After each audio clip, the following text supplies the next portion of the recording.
Welcome to my channel. இன்றைக்கான recipe chapati பார்க்க போகிறோம். அதுக்கு சப்பாத்தி மாவு ஒரு கப் எடுத்துக்கோங்க. எடுத்துகிட்டு அதில் உப்பு சேர்த்து மிக்ஸ் பண்ணி விட்டுக்கோங்க. மிக்ஸ் பண்ணி விட்டுட்டு லைட்டாக தண்ணி ஜீரகம் ஆட் பண்ணியிருக்கேன். ஏன்னா டைஜஷன் இம்ப்ரூவ் பண்ணுறதுக்காக ஜீரகம் ஆட் பண்ணியிருக்கேன். லைட்டாக தண்ணி விட்டு பிசைஞ்சு இந்த மாதிரி எடுத்து வச்சுக்கோங்க.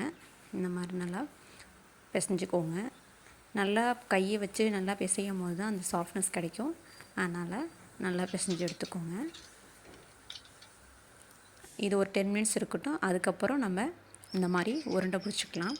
உருண்டை பிடிச்சி நல்லா பால் பண்ணு கிராக் இல்லாமல் நல்லா உருட்டிக்கோங்க. உருட்டிட்டு நான் கவுண்டர் டாப் மேலே தான் சப்பாத்தி போடுறேன். ஏன்னா நல்லாயிருக்கும், நல்லா க்ளீனாக தானே இருக்குது. அதனால் இதில் நல்லா தேய்ச்சா நல்லா வரும்னு சொல்லிட்டு அதனால் போடுறேன்.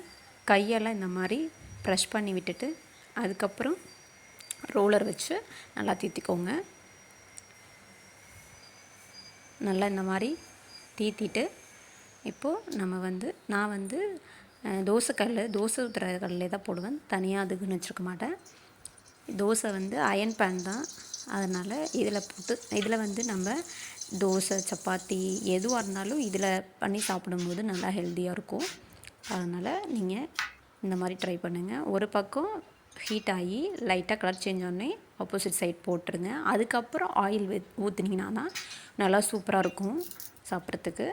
அந்த மாதிரி ரெடி பண்ணிக்கோங்க. இப்போது இது நல்லா வெந்துருச்சு. இதை மாற்றி இப்போ வச்சுட்டு அடுத்த சப்பாத்தி போடலாம். இந்த மாதிரி ஒவ்வொரு இதுவாகவும் தேய்ச்சி கரெக்டாக எடுத்து நல்லா ஃபஸ்ட்டு ஒரு சைடு ஹீட் ஆனோடனே நெக்ஸ்ட் சைடு போட்டு தான் ஆயில் அப்ளை பண்ணணும். அப்போ தான் நம்மளுக்கு அந்த சாஃப்ட்னஸ் கிடைக்கும். சாப்பிட்றதுக்கும் நல்லாயிருக்கும். ரொம்ப ஆயில் இருந்தாலும் நல்லா இருக்காது. அதனால் ஓரளவுக்கு இருக்கிற மாதிரி ஊற்றிக்கோங்க. எல்லா பக்கமும் அந்த ஆயில் படுற மாதிரி பார்த்துக்கோங்க.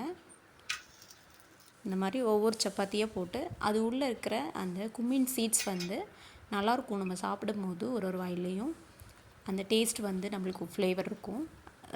ஜீரகம் சாப்பிட்டா அவ்வளோ நல்லது உடம்புக்கு. அதனால் நான் பூரிலையும் போட்டு சேர்த்து செய்வேன், சப்பாத்திலையும் போடுவேன். நீங்களும் ட்ரை பண்ணுங்கள், நல்லாயிருக்கும் சாப்பிட்றதுக்கு. இந்த மாதிரி நம்ம பெரட்டி ஆயில் அப்ளை பண்ணி நல்லா ஆப்போசிட் சைடு நல்லா போட்டு நல்லா ரோஸ்ட் ஆனோடனே எடுக்கிற வேண்டாம். அவ்வளோதான் சப்பாத்தி. நீங்களும் ட்ரை பண்ணுங்கள். ட்ரை பண்ணிவிட்டு எப்படி இருக்குதுன்னு சொல்லுங்கள். இந்த பஃப்னு வர்றதுக்கு என்ன ரீசன்னா, நம்ம கொஞ்சம் திக்காக தேய்க்கணும். தின்னாக தேய்ச்சோன்னா வராது. திக்காக இருந்துச்சுன்னா தான், ரொம்ப திக்காக இல்லாமல் நார்மலாக திக்காக இருந்தால் வரும். அவ்வளோதான் இன்றைக்கான டின்னர் சப்பாத்தி. தேங்க்யூ.